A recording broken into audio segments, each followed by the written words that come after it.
2025 ஏதோ அள்ளிக்கிற அளவுக்கு இல்லைனாலும் கிள்ளிக்கிற அளவுக்கு ஏதோ வாழ்க்கை ஓடிட்டு இருந்திருக்கும்.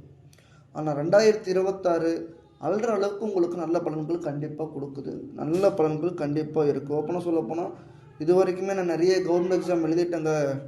நீட்டுக்கு எழுதிட்டேங்க, போலீஸுக்கு எழுதிட்டேங்க, எல்லா எக்ஸாமும் இப்போ குரூப் 1 குரூப் 2 குரூப் 3 எல்லா வகையிலுமே எழுதிட்டேங்க. 1 மார்க்கு 2 மார்க்கு 3 மார்க்கில் மிஸ் ஆயிடுச்சுங்க அப்படின்றவங்களுக்கெல்லாம் அந்த 2026 ஜூன் மாதத்திற்கு பிறகு கண்டிப்பாக நீங்கள் விடாமுயற்சி கண்டிப்பாக நீங்கள் தொலைநோக்கு வந்துகிட்டே வாங்க. கண்டிப்பாக ஜூன் மாதத்துக்கு அப்புறமா கண்டிப்பாக நீங்கள் ஒரு எக்ஸாம்பிளை ஜெயிச்சு நீங்கள் ஒரு நல்ல ஒரு கவர்மெண்ட் ஜாப்பு கண்டிப்பாக போய் செட்டில் ஆவீங்க.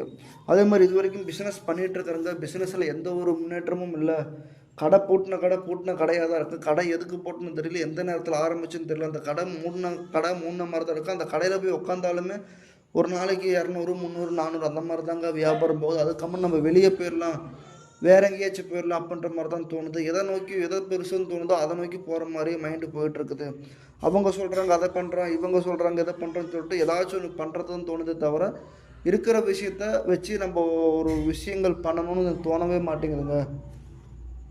அதனால் வந்துட்டு 2026 கண்டிப்பாக சொல்கிறேங்க, பிஸ்னஸ்லேயும் சரி தொழிலையும் சரி இது வரைக்கும் எக்ஸாம் எழுதி பாஸ் பண்ணாமல் இருக்கிறவங்களுக்கும் சரி, ஒரு ப்ரெஷர் முடிச்சுட்டு காலேஜ் முடிச்சுட்டுங்க 3 மாதமாக வேலைக்கு ட்ரை பண்ணிட்டுருக்குறேன், எந்த வேலையும் கிடைக்க மாட்டேங்குதுங்க, நானும் யாரையாச்சும் பிடிச்சி மேலே போயிடலான்னு ஆசைப்பட்றேங்க அப்படின்றவங்களுக்கும் சரி இந்த 2026 உங்களுக்கு காத்திருக்கு. ஃபஸ்ட்டு 2026 ஜூன் மாதம் வரைக்கும் விதையை நடுவீங்க.